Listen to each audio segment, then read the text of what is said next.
Sharronda Williams, Black Film and TV. How both of you doing today? Hey, Hi, good. How are how are you? you? I'm doing good. Look, we have to represent with the background for y'all I today. know, Our yeah. faces. We have to look at ourselves back at us. But I have a question for the both of you, but it really relies around Tom, your character. And it's kind of something that we all can relate to. We want to improve from where we came from, but we also want to be ambitious, but Yeah. not lose ourselves. Mm. I want to know for the both of you being in this industry, how do you make sure that you're still following through with your dreams, but also staying true to yourself at the same time? Oh, I love that question. Thank That's a you. great question. I feel like that's always on my mind, honestly, because like I come from the UK and from the north of the UK, and I don't know. I always felt like I had to like move down to London and like change my voice and I don't know, act in a different way to how I was like actually raised, and I guess like a more high class way to be able to be accepted as an actor. And there's always that feeling of like when I go home, like I went to drama school, and like in drama school they literally change your voice, they change like the way you hold yourself. And then when I go home, sometimes I feel like I've like betrayed where I come from, and my family are like, you sound different. There's always that thing of like, you seem different. And you're like, yeah, I've put like a lot of time and effort into like training myself to be malleable and to change like a chameleon. So I don't know. I'm always in conflict with that feeling of like aspiration and ambition while also honoring where you come from. And I don't think like I have an answer for it, but I think as long as you're aware of it and as long as you're keeping in mind where you come from, that you can hold it in your heart and it stays, that you carry it with you, even if you're changing and your ambition is carrying you forward to somewhere else. Yeah, I feel I don't like even know if I answered your question, but No, that was great. yeah, I feel like it's always been a cardinal rule for me that to never become a stranger to the people who loved me before my face was on magazines. Mm. And because their love is what mattered the most then, and it's what continues to matter the most now. They keep me the most grounded, and so no matter where life takes me, as long as I can find my way back home, both like physically and metaphorically, it's the most important thing to me. So I think, whatever my dreams end up being, if they shift, if they change who I was before I had them and achieved them and everything in between, it's very important that that remains, and that my personality remains and my heart stays the same. that was beautiful. Okay, I was like, how do I follow that? Yeah, right.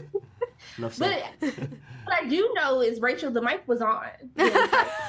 Okay, the mic was all the way on, turned up, and it was perfect. So can you talk about the decision to actually sing live on set? Yeah. Oh my goodness. I mean, it was an easy decision on my end. It's a bit more technically difficult for a crew to deal with, and I was very grateful that Jose and everybody were willing to help me out with that. And it's also, I understand there's apprehensions from creative teams to actually allow actors to do that. Not everybody can, not everybody should, because sometimes it's not healthy for you if you don't really know what you're doing with your instrument. But I've been training vocally for 10 years, so it was honestly like my dream come true to get to sing as if I were actually like a rock star getting to sing on stage with the band.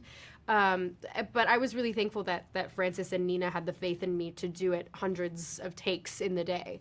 And it just changes the whole dynamic. I find as a viewer, it's very distracting when all of a sudden someone isn't singing live and they're singing to track or they're lip syncing.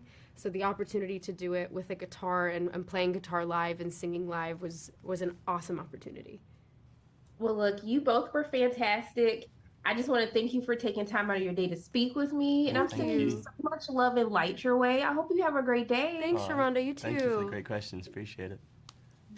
Sharronda Williams, Black Film and TV. How are both of you doing today? Good. How are you? Doing good. I get to talk to y'all today. We alive. That's all we could hope for right now. One of the things that I really enjoy about your characters is really how, they have this belief that everyone deserves to be loved and valued and treated equally. And I think that that's a message that's so important given what's going on in this country and all over the world. And I wanted to know for you, like, how does it feel to portray these characters that can really influence the upcoming generations to fight for, the right to love and to be seen for who you are? It feels good, obviously, and it also, I think, begs a lot of not questions, but for me, I would go home after filming a lot of times during certain days, and I would have like a lot of questions for myself of like, wow, what would it be like to be a part of a world that just really disagreed with me, even though I knew what I don't want to say I knew what I thought was right, but like, you know, had such conviction in my beliefs and in the good of humanity and stuff like that. I don't know. It sends me down an interesting thought process on what it means to do the right thing and how to do that tactfully and in an impactful way.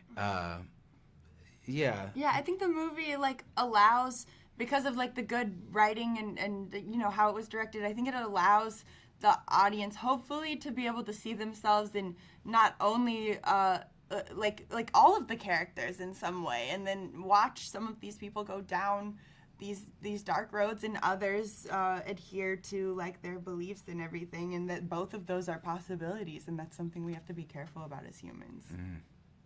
I love that. But I mean, it's very rare that we get a movie that's like so good, like especially when it's a prequel after you're invested in other characters. So like, were you apprehensive to say yes? Like, what was that one thing that you're just like, am I scared, or like this is why I should like sign on to this project? No, I definitely wasn't apprehensive. I knew that well, Suzanne had, you know, written the book, and it was like very, very, very well received. It was beautifully written. I mean, it's a big luxury to kind of have that as a basis, as a foundation for a film, because the core is already there, and we just need to build off of it, which was really cool. And it's already like such a beloved franchise. I don't know. I Yeah, didn't and have we any had trouble the with it. same director as the previous films, Yeah. which performed amazing. And so I knew we were going to be in good hands because of that as well. And I just couldn't say no as a former fan of the Hunger Games. Yeah. Look, I don't blame you for saying yes, because you killed it. Yeah. But I mean, we have this introduction of mentorship. So I want to know for the both of you, like, who is a mentor that kind of helped you get to the point of where you're at now?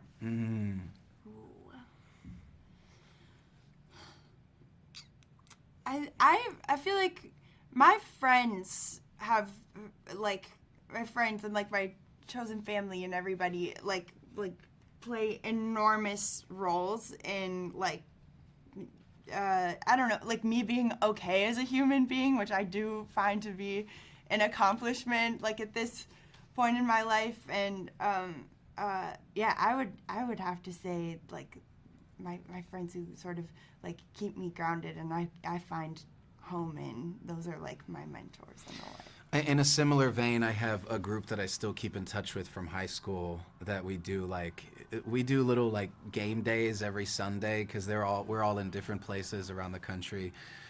And that was a real formative kind of group that I had growing up as well. It's hard for me to think of, you know, I had a lot of teachers and a lot of, you know, people who helped me out along the way as well, and were very, very supportive of me. My mom and dad were very supportive of me. I have a lot of people to thank. I feel very lucky. Look, I'm lucky that I had the chance to speak with the both of you. I just want to thank you for taking time out of your day to speak with me. And I'm just sending love and light both your ways. I hope you have a great day. Thank Thank you. you. Thank you.